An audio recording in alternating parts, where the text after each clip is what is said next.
Hello friends and my dear students, welcome to our channel Shiksha Niketan Study Center. Myself Ranjan. Today we will learn about verb. So let's start verb.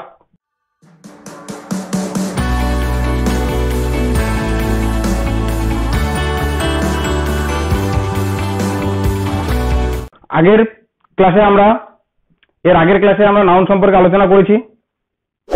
Pronoun এবং adjective এটা সম্পর্কে প্রথম ক্লাসেই সংক্ষেপে আলোচনা করা হয়েছিল। যদি তোমাদের প্রয়োজন হয় প্রোনাউন এবং অ্যাডজেক্টিভ সম্বন্ধে ডিটেলস জানার, তাহলে তোমরা তোমাদের কমেন্ট বক্সে লিখে দাও।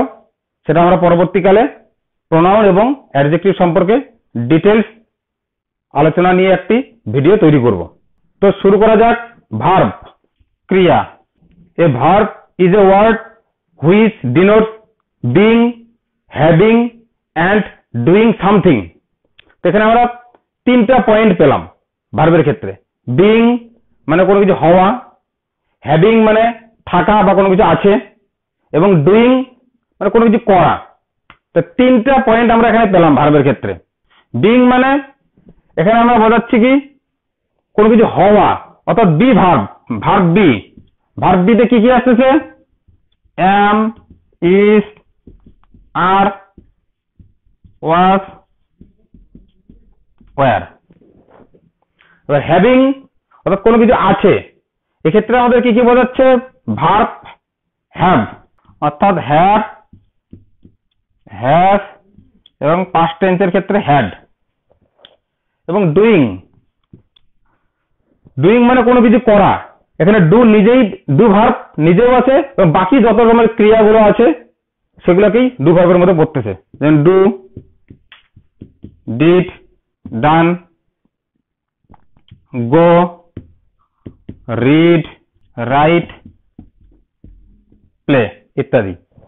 তাহলে আমরা ভার্বের ক্ষেত্রে তিনটা পয়েন্ট পেলাম, যে কি কোনো কিছু হওয়া, থাকা এবং করা বোঝাতে যে শব্দ ব্যবহৃত হয় তাকেই আমরা ক্রিয়া বলি। তো বি ভার্বটা একটু আলোচনা করছি। তো বি ভার্ব এটা কি কি ক্ষেত্রে ব্যবহৃত হয় তো আমরা দেখে নিচ্ছি। বি ভার্ব কিসের ক্ষেত্রে? এক নম্বর পেশা। পেশা অর্থাৎ কোনো ব্যক্তি কি কাজের সঙ্গে যুক্ত সেটা বোঝাতে বি ভার্ব ব্যবহৃত হয়। যেমন the girl is a nurse, মেয়েটি একজন সেবিকা। The man is a teacher, মানুষটি একজন শিক্ষক। এরকম পেশা বোঝাচ্ছে। বা দুই নম্বরে কি বোঝাচ্ছে? কারোর সঙ্গে বয়স, সম্পর্ক। বয়স কিরকম? হি ইজ 14 years old, তার বয়স 14 বছর। সম্পর্ক বোঝাতে কি? হয়তো কারোর সঙ্গে আমরা যাচ্ছি, কেউ একজন জিজ্ঞাসা করলো হু ইজ হি, সে কে? আমি উত্তর দিলাম হি ইজ মাই ব্রাদার, সে হলো আমার ভাই। এই যে সম্পর্ক বোঝাচ্ছে। তাহলে যে বয়স, সম্পর্ক। তিন নম্বর হচ্ছে কি আকার, আকার বা আকৃতি বোঝাতে। যেমন কি ফুটবল ইজ রাউন্ড, বলটা হলো গোল, ফুটবল। তাহলে দ্য ম্যান ইজ ফ্যাট, মানুষটি হলো মোটা, এটা বোঝাতে বোঝায়। তারপরে রং বোঝাতে, রং বোঝাতে, কালার বোঝাতেও আমরা বি ভার্ব ব্যবহৃত করি। দ্য স্কাই ইজ ব্লু, আকাশ হলো নীল। তারপরে দ্য ফ্লাওয়ার ইজ রেড, ফুলটি হলো লাল। এই জন্য রং বোঝাতে আমরা বি ভার্ব ব্যবহৃত করি। তারপরে আমরা জানি যে গুণ বর্ণনা করতে, কারো কোনো কিছু গুণ। যেমন কি দ্য ম্যান ইজ অনেস্ট, অথবা দ্য গার্ল ইজ বিউটিফুল। তো গুণ বর্ণনা করতে এটা ব্যবহৃত হচ্ছে। তারপরে হচ্ছে অবস্থা বর্ণনা করতে, অবস্থা বা স্থান। দ্য ম্যান ইজ রিচ, মানুষটি ধনী, অবস্থা বোঝাতে হচ্ছে। অবস্থা বোঝানোর ক্ষেত্রে বি ভার্ব ব্যবহৃত হচ্ছে। স্থান বোঝাতে কোনো ব্যক্তি কোন স্থানে থাকবে বা কোনো একটা জিনিস কোথায় আছে। The pen is on the table, কলমটা কোথায় আছে? টেবিলের মধ্যে আছে। অথবা the boy is in Mumbai. বালকটা কোথায় আছে? মুম্বাইতে আছে।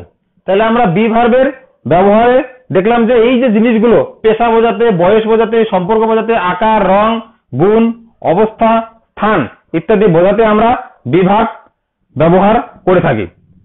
এবারে আমরা আলোচনা করব ভার্ব হ্যাভ অর্থাৎ হ্যাভিং। তো এখন আমরা আলোচনা করব হ্যাভিং অর্থাৎ ভার্ব হ্যাভ। ভার্ব হ্যাভের ক্ষেত্রে আমাদের তিনটা আছে, প্রেজেন্ট টেন্সের ক্ষেত্রে হ্যাভ, হ্যাজ এবং পাস্ট টেন্সের ক্ষেত্রে হ্যাভ। তো হ্যাভ ভার্বের ব্যবহার কি কি সেটা আলোচনা করছি।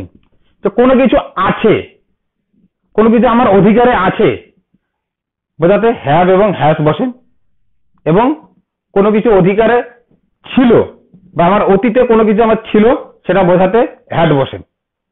তো আমরা হ্যাভ ও হ্যাজের ব্যবহারটা জানি আমরা যে third person singular number he, she, it, this, that এবং একটি নাউন বা নাম অর্থাৎ সিঙ্গুলার নাউনের ক্ষেত্রে হ্যাজ বসে, বাকি সব ক্ষেত্রে হ্যাভ বসে। যেমন তার কি আছে বোঝাতে কোনো কিছু অধিকারে আছে, আমার একটি কলম আছে, আই হ্যাভ এ পেন। তাহলে এখানে কি দেখলাম আমরা? এই যে হ্যাভ ভার্ব, হ্যাভ ভার্বটার মধ্যে আমরা কি দেখলাম? যে আছে বোঝাচ্ছে। তারপরে যেমন আরেকটা উদাহরণ দেখি, মেয়েটির একটি গাড়ি আছে, দ্য গার্ল হ্যাজ এ কার। এরকম করে আমরা কোনো কিছু আছে বোঝাতে হ্যাভ এবং হ্যাজ ব্যবহার করি। এবং হ্যাডটা কি? কোনো কিছু ছিল বোঝাতে, যেমন তাদের একটি বড় বাড়ি ছিল, they had a big house. তাদের একটি বড় বাড়ি ছিল। যেমন আরেকটা উদাহরণ, ছেলেটির একটি বাইক ছিল, the boy had a bike. এরকম হ্যাডের আরো অনেক ব্যবহার আছে, সেগুলো ডিটেলস আলোচনা হবে। মেন কয়েকটি ব্যবহার আমি বলছি। যেমন কোনো কিছু খাওয়ার ক্ষেত্রে বা কাউকে জিজ্ঞাসা করার ক্ষেত্রে হ্যাভ ব্যবহৃত হয়, হ্যাভ মিল। উদাহরণ কি? তুমি কি তোমার লাঞ্চ খেয়েছো? Did you have your lunch. আরেকটা উদাহরণ যেমন have you had your dinner. Did you your. তাহলে কি দেখলাম উদাহরণ? Did you have your lunch আর have you had your dinner. যে এরকম ক্ষেত্রে আমাদের হ্যাভ ব্যবহৃত হয়। যেমন I was having my dinner. আমি আমার ডিনার করতেছিলাম। তারপরে আবার আছে, যেমন কোনো কিছু হাঁটার ক্ষেত্রে বা কোনো কিছু রাইড এনজয় করার ক্ষেত্রেও আমরা হ্যাভ ব্যবহৃত করি। যেমন কি I had a good walk after my lunch. তো এখন হ্যাভের আর দুই একটি ব্যবহার আমি আলোচনা করছি। যেমন we have a short walk after our lunch. আমরা আমাদের লাঞ্চের পর একটু অল্প সময় বা একটা শর্ট হাঁটা হেঁটেছিলাম। তারপরে they have a good swim in the river. তারা নদীতে একটি ভালো সাঁতার কেটেছিল। তো এরকমই হ্যাভের ব্যবহার আরো অনেক আছে, সংক্ষেপে এখানে আলোচনা করা হলো। এরপরে যে ভার্বটা আমরা আলোচনা করব ভার্ব ডু। ডু ভার্বের অনেক ব্যবহার আছে, সেটা আমরা টেন্স যখন আলোচনা করব, যে টেন্সের সময় আমরা ডিটেলস আলোচনা হবে। আজকে মেন কয়েকটি জিনিস আলোচনা করছি।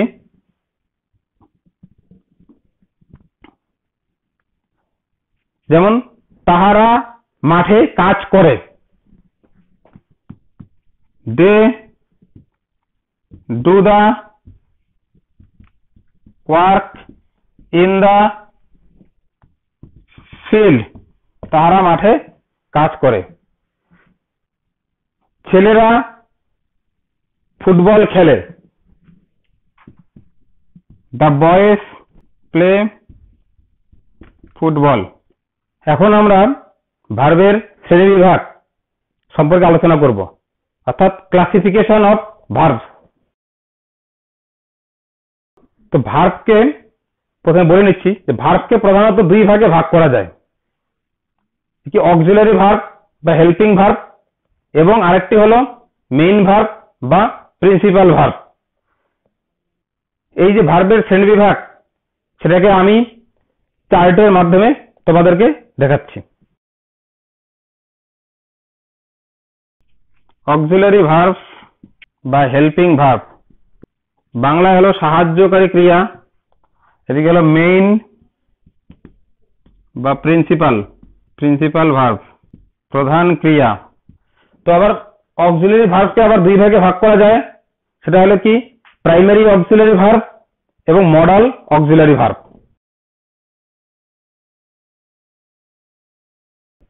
প্রাইমারি এভি মানে হচ্ছে অক্সিলারি ভার্ব, মডাল এভি মানে মডাল অক্সিলারি ভার্ব। প্রাইমারিতে আবার তিনটা ভাগ আছে, সেটা আমরা দেখে নিচ্ছি।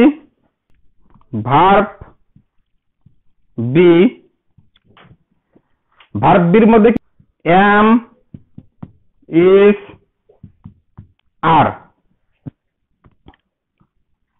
পাস্ট টেন্সে হলো ওয়াজ, ওয়ার। এবং ভয়েস, প্যাসিভ ভয়েসের ক্ষেত্রে যেটা দরকার বি, বিং এবং বিন। দুই নম্বরে আসলো ভার্ব হ্যাভ। ভার্ব হ্যাভের ক্ষেত্রে আছে তিনটা, হ্যাভ, হ্যাজ এবং পাস্ট টেন্সের ক্ষেত্রে হ্যাড। তিন নম্বরে আসলো ভার্ব ডু। প্রেজেন্ট টেন্সের ক্ষেত্রে ডু ভার্বের ক্ষেত্রে ডু, ডাস এবং পাস্ট টেন্সের ক্ষেত্রে হলো ডিড। এখানে কিন্তু ডু ডিড ডান না, ডু ডিড ডান যেটা হয় সেটা হলো মেইন ভার্বের ক্ষেত্রে হয়, কিন্তু অক্সিলারি ভার্বের ক্ষেত্রে যেটা হয় প্রেজেন্ট টেন্সের ক্ষেত্রে ডু ডাস বসে এবং পাস্ট টেন্সের ক্ষেত্রে ডিড বসে। তাহলে আমরা এখানে কি পেলাম? প্রাইমারি অক্সিলারির ক্ষেত্রে verb be, am, is, are, was, were, be, being, been, এখানে হলো 6টা। ভার্ব হ্যাভের ক্ষেত্রে 3টা, হ্যাভ, হ্যাজ এবং হ্যাড। এবং ভার্ব ডু এর ক্ষেত্রে প্রেজেন্ট টেন্সে ডু, ডাস এবং ডিড। এবার আসলাম আমরা, এবার আলোচনা করব আমরা মডাল অক্সিলারি ভার্ব নিয়ে। যে মডাল অক্সিলারি ভার্ব সেটা টোটালে 13টি আছে। সেটাকে যদি ভাগ করে আমরা দেখব প্রেজেন্ট ও পাস্ট। তো প্রেজেন্টের ক্ষেত্রে কি হচ্ছে শ্যাল, পাস্টের ক্ষেত্রে হচ্ছে should, will, would, can, could, may, might. তারপরে আসলো মাস্ট। মাস্টের ক্ষেত্রে পাস্ট হয় না। এদিকে আবার হচ্ছে অক্টো, এদিকে হলো ইউজ টু। তারপরে দুটো আছে নিড ও ডেয়ার। তো কি দেখলাম? মডাল অক্সিলারি ক্ষেত্রে 13টি আছে, shall, should, will, would, can, could, may, might, must, ought to, use to, need এবং ডেয়ার। এই যে শেষের যে 3টা আছে সেই 3টাকে বলা হয় আবার সেমি মডালস, কারণ এগুলো মেইন ভার্ব হিসেবে ব্যবহৃত হয় এবং অক্সিলারি মডাল অক্সিলারি হিসেবে ব্যবহৃত হয়, তাই এদেরকে বলা হয় আবার সেমি মডালস। তাহলে আমাদের জানতে হবে যে কি যে অক্সিলারি ভার্ব দুই প্রকার, প্রাইমারি অক্সিলারি এবং মডাল অক্সিলারি। এগুলো হচ্ছে হেল্পিং ভার্ব, কারণ এরা মেইন ভার্বকে টেন্স, এবং মুড প্রকাশের ক্ষেত্রে এরা সহযোগিতা করে। মডালস, মডালস কথাটা মানে হচ্ছে কোনো যে মুড অর্থাৎ মনের ভাবকে প্রকাশ করবে এরা। এগুলো যে কিছু কিছু মনের ভাব বা কিছু কিছু মুড আছে যেগুলোকে আমরা মেন ভার্ব দিয়ে প্রকাশ করতে পারি না বিশেষ বিশেষ ক্ষেত্রে, সেগুলোকে আমরা মডালস দিয়ে প্রকাশিত করি। মডালস ভার্বের একটা জিনিস মনে রাখতে হবে। মডালস ভার্বের ক্ষেত্রে আমাদের একটা জিনিস মনে রাখতে হবে যে মডালসরা কোন আবেগ বা কোনো মনের ভাব প্রকাশ করার ক্ষেত্রে তার নিজেরাই মডিফাই হবে, মেন ভার্বকে মডিফাই হতে দিবে না। আমরা জানি মডালসের পরে সবসময় প্রেজেন্ট টেন্স ব্যবহৃত হয়, অর্থাৎ ভার্বের 1 নম্বর ব্যবহৃত হয়, কিন্তু সেটার পাস্ট হওয়ার ক্ষেত্রে সেটাকে কি হবে, মডালস নিজেই প্রেজেন্ট থেকে পাস্ট হবে। যেমন একটু উদাহরণ দিয়ে বোঝাচ্ছি, আমি গাড়ি চালাতে পারি, আই ক্যান ড্রাইভ কার, আমি গাড়ি চালাতে পারি। সে গাড়ি চালাইতে পারতো, হি কুড ড্রাইভ কার। তবে ক্যানটা কুড হয়ে গেল, কিন্তু ড্রাইভ চালাতে পারের ক্ষেত্রেও ক্যান ড্রাইভ কার, আর সে চালাইতে পারতোর ক্ষেত্রে কি হলো, could drive, he could drive কার। এটা মনে রাখতে হবে। এরপরে আসতেছি মেইন ভার্বের ক্ষেত্রে। মেইন ভার্বের যে ভাগগুলো আছে সেটাকে আমি লিখে দেখাচ্ছি। তো এখন আমরা মেইন ভার্বটা আলোচনা করব। তো মেইন ভার্ব আলোচনা করার জন্য বোর্ডের এই দিকটা মুছে নিচ্ছি, এখন মেইন ভার্বটা আলোচনা করছি। তো এখন আমরা মেইন ভার্বের বিভিন্ন ভাগগুলো আলোচনা করব। মেইন ভার্বকে বিভিন্ন দৃষ্টিভঙ্গি থেকে বা বিভিন্ন অ্যাঙ্গেলে ভাগ করা হয়ে থাকে। মেইন ভার্বের ভাগগুলো বোর্ডে লিখছি।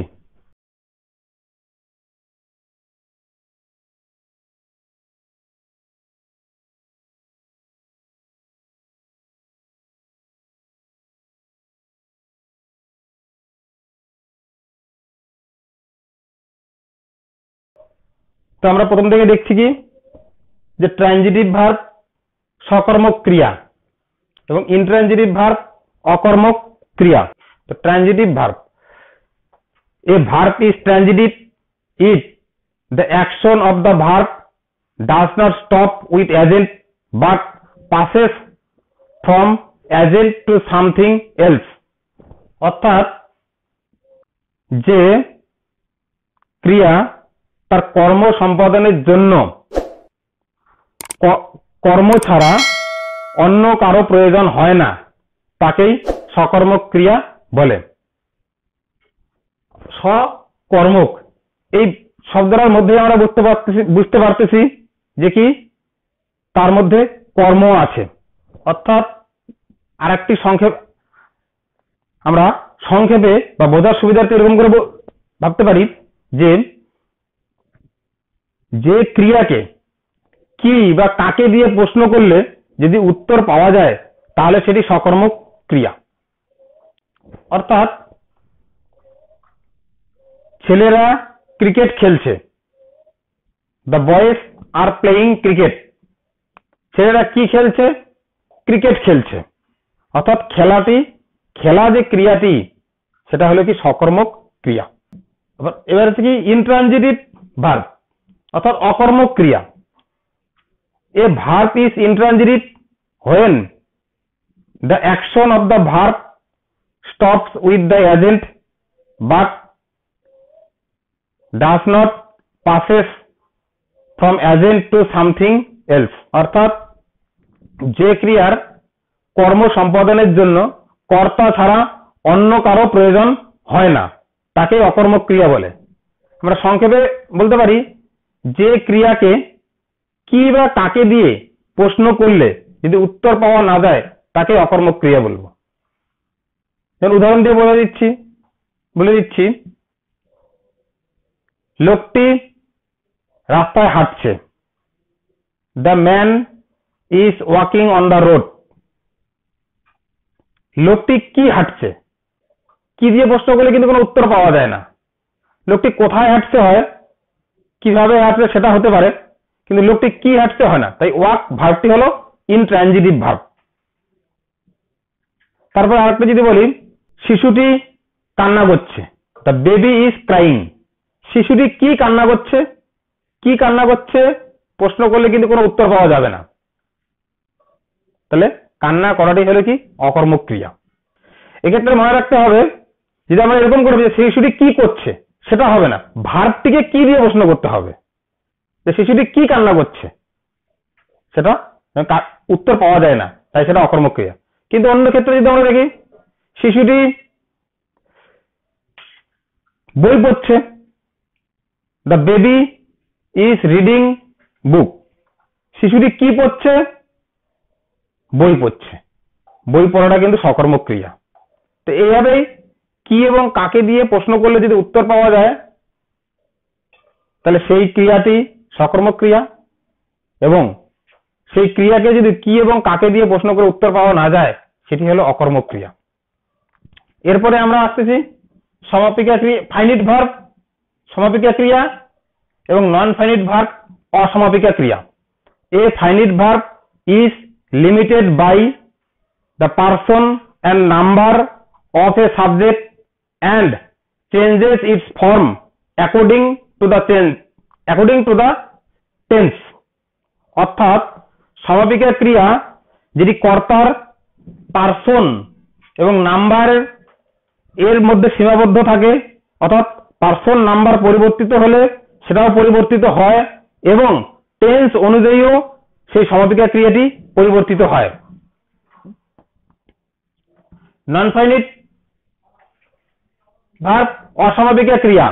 এ non finite verb is not limited by the person and number of a subject as a verb that has a subject, and so it is called infinite or infinitive. তো নন ফাইনিট ভার্বের ক্ষেত্রে আমরা দেখলাম যে তিনটা ভাগ আছে, participle, তিনটা রূপ বা তিনটা ফর্ম আছে, পার্টিসিপল, জিরান্ড, ইনফিনিটিভ। সেটা আমরা পরবর্তীকালে যখন জয়নিং এর ক্লাস হবে, জয়নিং সম্পর্কে আলোচনা হবে, সেক্ষেত্রে আমরা পার্টিসিপল, জিরান্ড এবং ইনফিনিটিভ সম্পর্কে আমরা ডিটেলস আলোচনা করব। এখন আমরা যেটা আসতেছি উইক ভার্ব বা রেগুলার ভার্ব এবং স্ট্রং ভার্ব বা ইররেগুলার ভার্ব। তো উইক ভার্ব বা রেগুলার ভার্ব কাকে বলে? Verb that form their past form by adding D, ED, EN, N, T etcetera to their present form and there is no change of inside vowel in the form of the verb is called weak verb or regular verb। অর্থাৎ যে ভার্বগুলো তাদের past form বা past participle form তৈরি করার ক্ষেত্রে তাদের present ফর্মের সঙ্গে ডি, ইডি, অর্থাৎ যে ভার্বগুলি তাদের প্রেজেন্ট ফর্মের সঙ্গে ইডি, ডি, ইএন, এন, টি ইত্যাদি যোগ করে প্রেজেন্ট থেকে পাস্ট বা পাস্ট পার্টিসিপল হয়, তাদেরকে বলা হয় উইক বা রেগুলার ভার্ব। যেমন উদাহরণ দিলে আমরা বুঝতে পারবো, অ্যারাইভ, অ্যারাইভের পাস্ট টেন্স হচ্ছে অ্যারাইভড এবং পাস্ট পার্টিসিপলটাও অ্যারাইভড। ডিক বয়েল, বয়েলড, বয়েলের সঙ্গে ইডি যোগ করেই পাস্ট ফর্ম হয়ে গেল। এগুলো হলো কি উইক বা রেগুলার ভার্ব। এরপরে আসতেছি আমরা স্ট্রং বা irregular verb. Verb that form their past form by changing the vowel inside the body of the present form without any adding at the end is called strong or irregular verb। অর্থাৎ যে ভার্বগুলো তাদের past form তৈরি করার ক্ষেত্রে present ফর্মের পেছনে কোনো কিছু যুক্ত না করে তার মাঝখানের ভায়েলগুলোকে পরিবর্তন করে প্রেজেন্ট থেকে পাস্ট বা পাস্ট পার্টিসিপল হয়, সেই সমস্ত ভার্বগুলোকে বলা হয় স্ট্রং ভার্ব বা ইররেগুলার ভার্ব। যেমন আমরা জানি গো, ওয়েন্ট, গন। গো থেকে কি হয়ে গেল, ওয়েন্ট হয়ে গেল, গন হয়ে গেল। আবার কি জানি ডু, ডিড, ডান। তো এভাবেই আমাদের যে ভার্বের যে ভাগগুলো আছে আলোচনা করা হলো। এছাড়া ভার্বকে আরো বিভিন্ন ভাগে ভাগ করা যায়, যেমন স্টেট ভার্ব আছে, ইভেন্ট ভার্ব আছে।